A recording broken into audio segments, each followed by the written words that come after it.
जोधपुर की एक चर्चित दुकान पर लस्सी का ऑर्डर देकर हम सब दोस्त यार आराम से बैठकर एक दूसरे की खिंचाई और हंसी मजाक में लगे ही थे कि लगभग 75 से 80 वर्ष की बुजुर्ग महिला पैसे मांगते हुए मेरे सामने अपने हाथ फैलाकर खड़ी हो गई।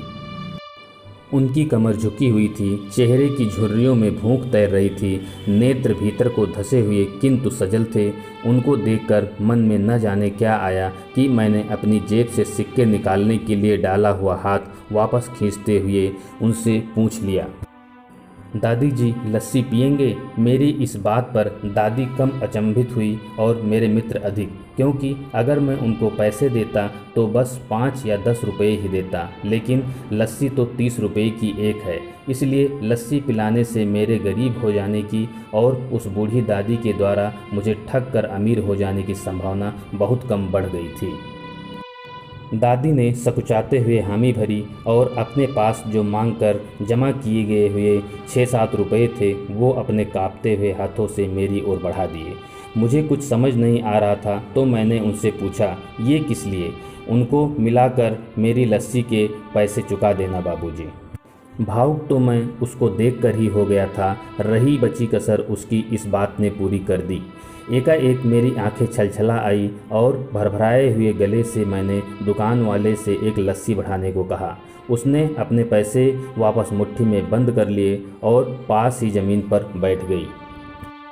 अब मुझे अपनी लाचारी का अनुभव हुआ, क्योंकि मैं वहाँ पर मौजूद दुकानदार और अपने दोस्तों और कई अन्य ग्राहकों की वजह से उसको कुर्सी पर बैठने के लिए नहीं कह सका।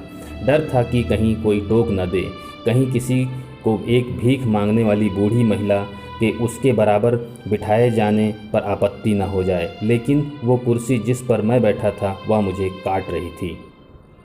लस्सी कुल्हड़ों में भरकर हम सब मित्रों और बूढ़ी दादी के हाथों में आते ही मैं अपना कुल्हड़ पकड़कर दादी के पास ही ज़मीन पर बैठ गया, क्योंकि ऐसा करने के लिए तो मैं स्वतंत्र था, इससे किसी को कोई आपत्ति नहीं हो सकती थी। हाँ, मेरे दोस्तों ने मुझे एक पल को घूरा, लेकिन वो कुछ कहते उससे पहले ही दुकान के मालिक ने आगे बढ़कर दादी को उठाकर कुर्सी पर बैठा दिया और मेरी ओर मुस्कुराते हुए हाथ जोड़कर कहा, ऊपर बैठ जाइए साहब, मेरे यहाँ ग्राहक तो बहुत आते हैं किंतु इंसान कभी कभार ही आता है। अब सबके हाथों में लस्सी की कुल्हड़ और होठों पर सहज मुस्कुराहट थी। बस एक वो दादी ही थी जिसकी आंखों में तृप्ति के आंसू, होठों पर मलाई के कुछ अंश और दिल में सैकड़ों दुआएं थी।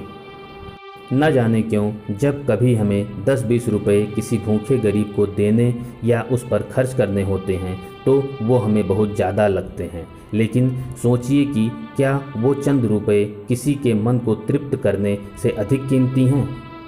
जब कभी अवसर मिले ऐसे दयापूर्ण और करुणामय काम करते रहें, भले ही आपका कोई साथ दे या ना दे। धन्यवाद। दोस्तों, मेरी यह कहानी आपको कैसी लगी?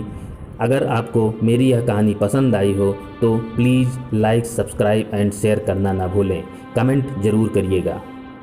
मेरी यह कहानी सुनने के लिए आपको बहुत बहुत धन्यवाद।